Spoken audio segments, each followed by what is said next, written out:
Lokom Lutina Chula Dek Makimaugi and Betu Chue Kajik in his speaker Lamwo district. Ma luka gi jemo gi kom Balaalo invasion lobogi nyoni lobachuli tino bedu tie Kitgum High Court. Donc Kitgum High Court wango bedu kunu nano update mo bedu tie ye Acholi madwong guchiro kaneno ni giteno ko betu chwe ki jemi matino tiano magitie ki dong beru shock kede ki lutiana rio mukane en Kajik yen ki speaker lo jode ki uber jo ma ker kom gi frontline kon gi jale be ka Acholi ineno ni Balaalo wow lo bacholi gen makon tika kate nyur kamale ngi court man ki diru Nino neo wae ni ndu para bungwen medwe mi adek mano kay nena momore ti roughly du chiel wani tang from Nino matini enemy donc onen lok pa le dia chiel mauno en bentie oberi court kun enni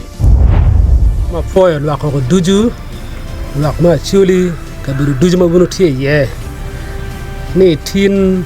nin du tiera rio ni du ma rio mwaka Aliba rio ke pieri wa ngwen tin uberu Nino ma lok palotino wa dek mera mo ma kelo gi nyim kot Kitgum lok kom lwen kin ay kom Balaalo wun unyang ma be ni o chake wa idema chel nwaka da ching maja wanu beru ka lobo quality ne kin machalo lok gitika wor kwere nyim kot ma Kitgum geno gi miyo gi belu kati wako ci tira ye nien ma gi miyo gen gudu ka go report Kitgum amin Ikot ci gen go report Ikot miyo gi mero gi Nino ni miyo gudu ka go report Nino du apawi abo ngwen medwe ma dek nwaka ni ene kada ko be winyo ngoma bi kati Nino ene ki nyim kot ento kada ka bet kid meno aluo lwako duji ma Acholi mene ne kiribu ching kitara ka chiel ki lwenyi ka chiel pieni lwenyi ene kage borne ngarmano lwenyi ka berune ngarmano lwenyi di kale chi pe watiego watamne ka bano tar ka chiel machalo lwak machalo Acholi machalo kaka chi wanu bi tiu teach babi lwenyi ene pa o ya girene lwenyi babano lwenyi ni amiro wajne bor lwako duji ni pe lwenyi dong pe wan lwenyi dong pe tino makono do ngej pieni ngom mamego ene ka wan po chung matek machalo kaka chi lurok ayibe beri ngombo ene wano tika neno jime tika time ka bero duju me Acholi ni petika mo kama lwenyi ene pe ye chi gima mir wano time lwenyi ene ripe ka chiel chung ka chiel lwenyi ka chiel mene ni watiu machala Acholi machalo kaka ikare wa ene pien ka wan po ti ikare wa ene chi dir ma la tin bi penyi ni uno yin yame timo ngo uwe tin wano ti pe ka makidman chi wa lwenyi ma tek wa tin wa gu bin gu non ka bero fotie ka gen gu kub gi kenyi wak lwenyi shira nyim ka ko bi no kuj ci in ber bi kwane kin jo ma ti ma tek wa ku beru tie afo to la diet mak luoni chandano Felix Alur ma en benati activist lo Acholi kan kon tim activism jam ma pol jalo karne pi Acholi beno beru tie Kitgum High Court kaneno remo Acholi lo paja Acholi magien tie kalimo court maluke kia dor kom gini lok pa Alur kono uberiye chokochunya Acholi lego peribe kidong gi moy ken matiri mai tie kere gwiling mayram kon kilo tiene pipia mara ki mukene kirma en Alur waju kere enen Acholi amero fo tiego lo kenying ni sandana Felix Alur the second la ten mamegu Tua ununge ko beri chane machalo kaka Acholi watie ke pa ko ma diet arada ma pa ko wana Acholi weng tie pa ko mi Balaalo dong machalo kaka Acholi ununge yo kar mo karangech lo tiano ma megwa machalo Kajik la diet speaker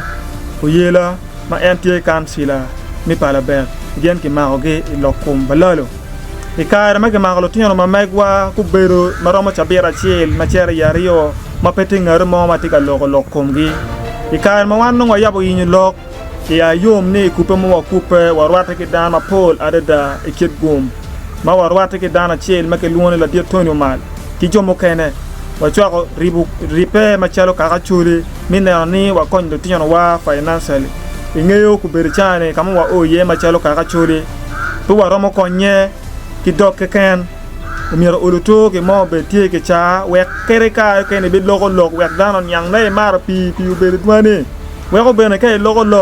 tay logo taru ngare mo madak tiga yinyo yu mi gena chama yedak ma chalo dano so uluto kit ma wan wa yele kere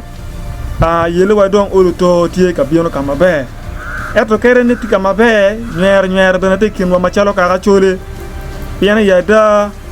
ka chalo kot ka ke chiro ni umier ke biene yeda kwa bion wa no la ngol ko berupe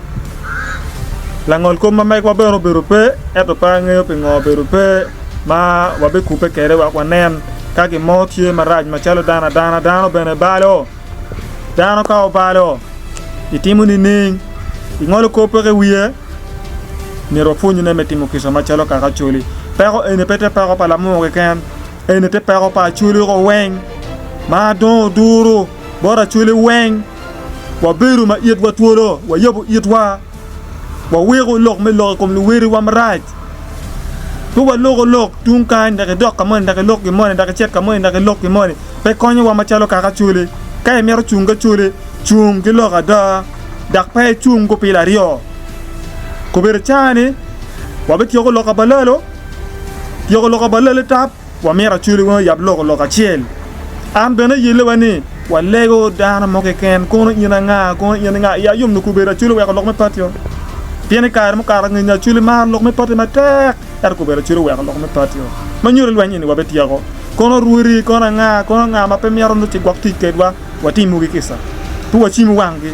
tu wa yeroge kangan ma doke la en beno be ki doke kuno tien ma chelo dana ba pa chue dana ma rom ana lego wa biru ke tek chui kot pa joine gen ni ro be beru en na para pa ngwan midwe ma nyen a lego a chule wen kon ti twak pin ma kwene kon ti kwene ka era mo konyo wa chung kedwa konwa itam konwa tich konwa lok ana foi ma tek to ba pa chule wang mo konyo chule lo ke nyingi sandan Felix Alur for in no video man me chule pro hivo TV donc lego ni joining dano aliba par bor ki wiye ko no tia eri ngali piare ko wiye mo subscribing wa yimbe bet subscribe in no video instantly kon lok moy kan matie malok gi genne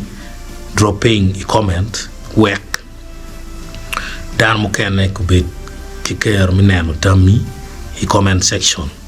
i ram liking kida sharing video man bene bot a chuli mu ken nyulu mu ken foyo konkuman